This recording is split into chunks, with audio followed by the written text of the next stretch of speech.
ओम शांति। आज 14 मार्च 2026 के शनिवार के मीठी मीठी मधुवन मुरली के बाप दादा के मधुर ईश्वरीय महावाक्य सुनते हैं। मीठे मीठे प्यारे प्यारे बाप दादा ने कहा, मीठे बच्चे, एक बाप ही नंबर 1 एक्टर है जो पतितों को पावन बनाने की एक्ट करते हैं। बाप जैसी एक्ट कोई कर नहीं सकता। मीठे बच्चे, एक बाप ही नंबर 1 एक्टर है जो पतितों को पावन बनाने की एक्ट करते हैं। बाप जैसी एक्ट कोई कर नहीं सकता। प्रश्न है, सन्यासियों का योग जिस्मानी योग है, रूहानी योग बाप ही सिखलाते हैं, कैसे? उत्तर है, सन्यासी ब्रह्म तत्व से योग रखना सिखलाते हैं। अब वह तो रहने का स्थान है, तो वह जिस्मानी योग हो गया। तत्व को सुप्रीम नहीं कहा जाता।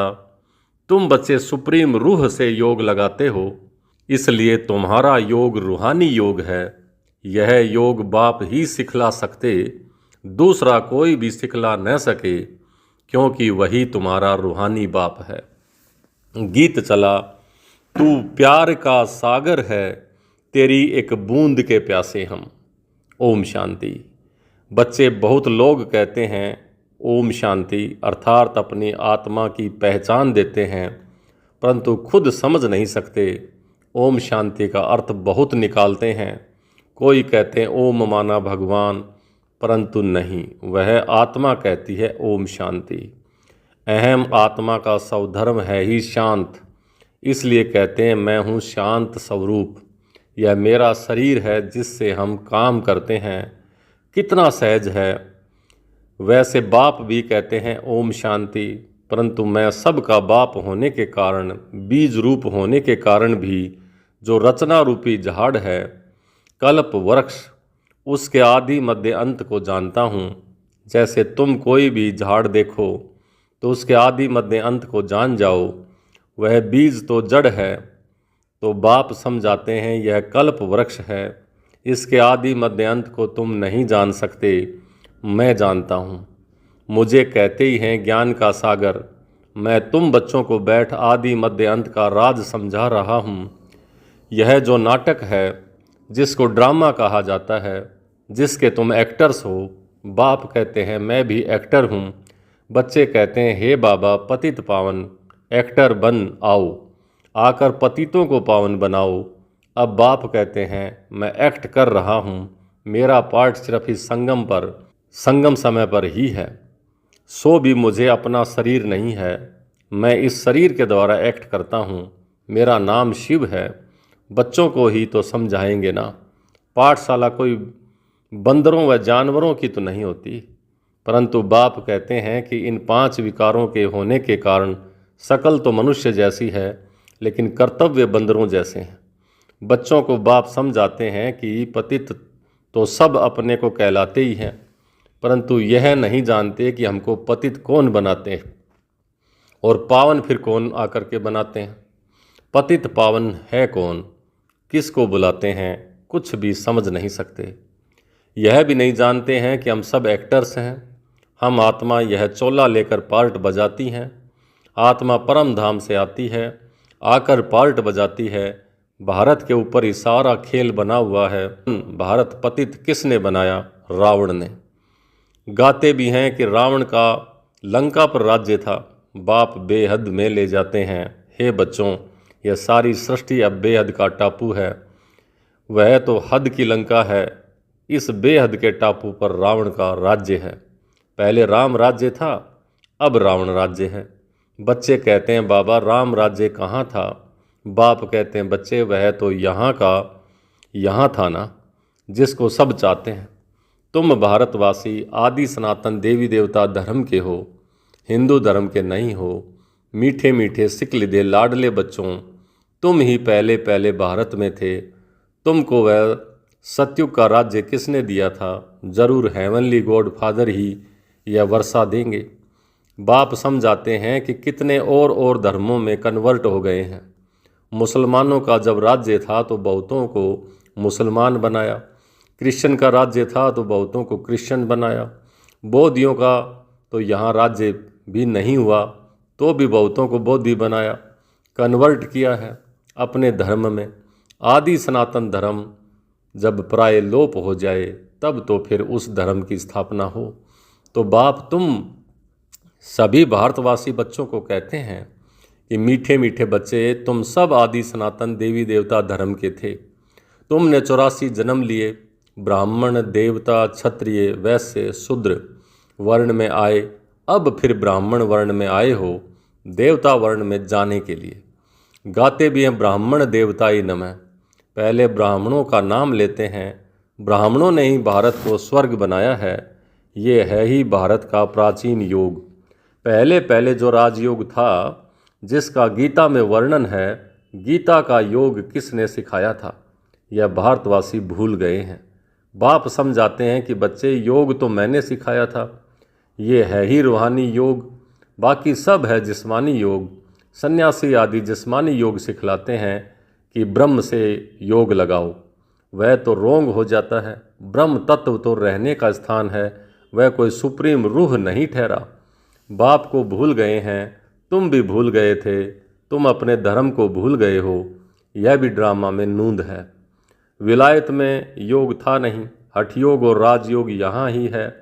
वह निर्वर्ती मार्ग वाले सन्यासी कभी राजयोग सिखला ना सकें, सिखाएं वह जो जानता हो। सन्यासी लोग तो राजाई भी छोड़ देते हैं। गोपीचंद राजा का मिसाल है ना, राजाई छोड़ जंगल में चला गया, उसकी भी कहानी है। सन्यासी तो राजाई छुड़वाने वाले हैं, वह फिर राजयोग कैसे सिखला सकते हैं। इस समय सारा झाड़ जड़जड़ी भूत हो गया है, अभी गिरा की गिरा। कोई भी झाड़ जब जड़जड़ी भूत हो जाता है तो अंत में उसको गिरना ही पड़ता है। वैसे यह मनुष्य षष्ठी रूपी झाड़ भी तमो प्रधान है। इसमें कोई सार नहीं है, इनका जरूर विनाश होगा। इनके पहले आदि सनातन देवी देवता धर्म की स्थापना यहाँ करनी होगी। सतयुग में कोई दुर्गति वाला होता नहीं। यह विलायत में जाकर योग सिखलाते हैं, परंतु वह है हठयोग। ज्ञान बिल्कुल नहीं, अनेक प्रकार के हठयोग हैं। यह है राजयोग, इसको रूहानी योग कहा जाता है। वह सब हैं जिस्मानी, मनुष्य को सिखलाने वाले हैं। बाप बच्चों को समझाते हैं कि मैं तुमको एक ही बार यह राजयोग सिखाता हूँ, और कोई कदाचित सिखा न सके। रूहानी बाप रूहानी बच्चों को सिखाते हैं कि मामे कम याद करो तो तुम्हारे सब पाप कट जाएंगे। हठयोगी कभी ऐसे कह न सकें। बाप आत्माओं को समझाते हैं, यह नई बात है। बाप तुमको अब देही अभिमानी बना रहे हैं। बाप को देह तो है नहीं, इसके तन में आते हैं, इसका नाम बदल देते हैं क्योंकि मर जीवा बना है। जैसे गृहस्थी जब सन्यासी बनते हैं तो मर जीवा बने, गृहस्थ आश्रम छोड़ निर्वर्ती मार्ग ले लिया तो तुम्हारा भी मर जीवा बनने से नाम बदल जाता है। पहले शुरू में सब के नाम लाए थे, फिर जो आश्चर्यवत सुनंती कथनती भागंती हो गए तो नाम आना बंद हो गया। इसलिए अब बाप कहते हैं कि हम नाम दें और फिर भाग जाएं तो फालतू ही हो जाता है। पहले आने वालों के जो नाम रखे वह बहुत रमणीक थे, अब नहीं रखते हैं। उनका रखें जो सदैव कायम भी रहें। बहुतों के नाम रखे, फिर बाप को फारकती देकर चले गए, इसलिए अब नाम नहीं बदलते हैं। बाप समझाते हैं कि यह ज्ञान क्रिश्चियनों की बुद्धि में भी बैठेगा। इतना समझेंगे कि भारत का योग निराकार बाप ने ही आकर सिखाया था। बाप को याद करने से ही पाप भस्म होंगे और हम अपने घर चले जाएंगे। जो इस धर्म का होगा और कन्वर्ट हो गया होगा तो वह ठहर जाएगा। तुम जानते हो कि मनुष्य की सद्गति नहीं कर सकते। यह दादा भी मनुष्य है, यह कहता है कि मैं किसी की सद्गति नहीं कर सकता। यह तो बाबा हमको सिखलाते हैं कि तुम्हारी सद्गति भी याद से ही होती है। बाप कहते हैं बच्चों, हे आत्माओं, मेरे साथ योग लगाओ तो तुम्हारे विक्रम विनाश होंगे। तुम पहले गोल्डन एज में प्योर थे, फिर खाद पड़ गई। जो पहले देवी देवता 24 कैरेट सोना थे, अब आयरन एज में आकर के पहुँचे हैं। यह योग कलप कलप तुमको सीखना पड़ता है। तुम जानते हो, उसमें भी कोई पूरा जानते हैं, कोई कम जानते हैं। कोई तो ऐसे ही देखने आते हैं कि यहाँ क्या सिखाते हैं। ब्रह्मा कुमार कुमारियाँ इतने ढेर बच्चे हैं, जरूर प्रजापिता ब्रह्मा होगा जिनके इतने बच्चे हैं आकर के बने हैं। जरूर कुछ होगा तो जा कर के उन्होंने पूछे तो सही, तुमको प्रजापिता ब्रह्मा से क्या मिलता है, पूछना चाहिए ना। परंतु इतनी बुद्धि भी नहीं है। भारत के लिए खास कहते हैं, गाया भी जाता है, पत्थर बुद्धि सो पारस बुद्धि, पारस बुद्धि सो पत्थर बुद्धि। सतयुग त्रेता में पारस बुद्धि गोल्डन एज्ड थे, फिर सिल्वर एज 2 कला कम हुई, इसलिए नाम पड़ा चंद्रवंशी, क्योंकि नापास हुए हैं। यह पाठशाला भी है। 33 मार्क्स से नीचे लाते हैं वह फेल हो जाते हैं। राम सीता फिर उनकी डिनाइस्टी संपूर्ण नहीं है, इसलिए सूर्यवंशी बन न सकें। नापास तो कोई होंगे ना, क्योंकि इम्तिहान भी बहुत बड़ा है। आगे गवर्नमेंट का ICS का बड़ा इम्तिहान होता था, सब थोड़े ही पढ़ सकते थे। कोटों में कोई निकलते हैं, कोई चाहे तो हम सूर्यवंशी महाराजा महारानी बने, तो उसमें भी बड़ी मेहनत चाहिए। मम्मा बाबा भी पढ़ रहे हैं श्रीमत से, वे पहले नंबर में पढ़ते हैं, फिर जो माता पिता को फॉलो करते हैं वही उनके तख्त पर बैठेंगे। सूर्यवंशी 8 डिनाइस्टी चलती हैं, जैसे एडवर्ड द फर्स्ट सेकंड चलता है ना। तुम्हारा कनेक्शन इन क्रिश्चियन से अधिक है। क्रिश्चियन घराने ने भारत की राजाई हप की, भारत का अथाह धन ले गए। फिर विचार करो तो सतयुग में कितना अथाह धन होगा। वहाँ की भेंट में तो यहाँ कुछ भी नहीं है। वहाँ सब खानियाँ बरतू हो जाती हैं, अब तो हर चीज़ की खानियाँ खाली हो जाती हैं। फिर चक्र रिपीट होगा तो फिर सब खानियाँ भरतू हो जाएंगी। मीठे मीठे बच्चों, तुम अब रावण पर जीत पाकर राजाई ले रहे हो, फिर आधा कल्प बाद ये रावण आएगा, फिर तुम राजाई गंवा बैठेंगे। अभी भारतवासी तुम कोड़ी मिसल बन पड़े हो। हमने तुमको हीरे जैसा बनाया, रावण ने तुमको कोड़ी जैसा बनाया है। समझते नहीं हैं कि यह रावण कब आया, हम क्यों उनको जलाते हैं। कहते हैं कि यह रावण तो परंपरा से चला आता है। बाप समझाते हैं कि आधा कल्प के बाद यह रावण राज्य शुरू होता है। विकारी बनने के कारण अपने को देवी देवता कह नहीं सकते। वास्तव में तुम देवी देवता धर्म के थे। तुम्हारे जितना सुख कोई को नहीं हो सकता। सबसे अधिक गरीब भी तुम बने हो। दूसरे धर्म वाले बाद में वृद्धि को पाते हैं। क्राइस्ट आया, पहले तो बहुत थोड़े थे, जब बहुत हो जाएं तब तो राजाई कर सकें। तुमको तो पहले राजाई मिलती है। यह तो सब ज्ञान की बातें हैं। बाप कहते हैं, हे आत्माएं, मुझ बाप को याद करो। आधा कल्प तुम देह अभिमान में रहे हो, अब देही अभिमानी बनो। घड़ी घड़ी ये भूल जाते हो, क्योंकि आधा कल्प की कट चढ़ी हुई है। इस समय तुम ब्राह्मण चोटी हो, तुम हो सबसे ऊंच। सन्यासी ब्रह्म से योग लगाते हैं, उनसे विक्रम विनाश नहीं होते। हर एक को सतो रजो तमो में आना जरूर है। वापिस बीच में कोई जा नहीं सकते। जब सभी तमो प्रधान बन जाते हैं तब बाप आकर सभी को सतो प्रधान बनाते हैं, अर्थात सभी की ज्योत जग जाती है। हर एक आत्मा के अपना अपना पार्ट मिला हुआ है। तुम हो हीरो हीरोइन पार्टधारी। तुम भारतवासी सबसे ऊंचे हो, जो राज्य लेते हो फिर गंवाते हो। और कोई राज्य नहीं लेता, वह राज्य लेते हैं बाहुबल से। बाबा ने समझाया है, जो विश्व के मालिक थे वही बनेंगे। तो सच्चा राजयोग बाप के सिवाय कोई सिखला न सके। जो सिखाते हैं वह सब अयथार्थ योग है। वापिस तो कोई भी जा नहीं सकते। अभी है अंत, सभी दुख से छूटते हैं, फिर नंबरवार आना है। पहले सुख देखना है, फिर दुख देखना है। यह सब समझने की बातें हैं। कहा जाता है, हथ कारडे दिल यारडे। काम करते रहो, बाकी बुद्धि योग बाप से हो। तुम आत्माएं आसी को एक मासूक की, अभी वह मासूक आया हुआ है।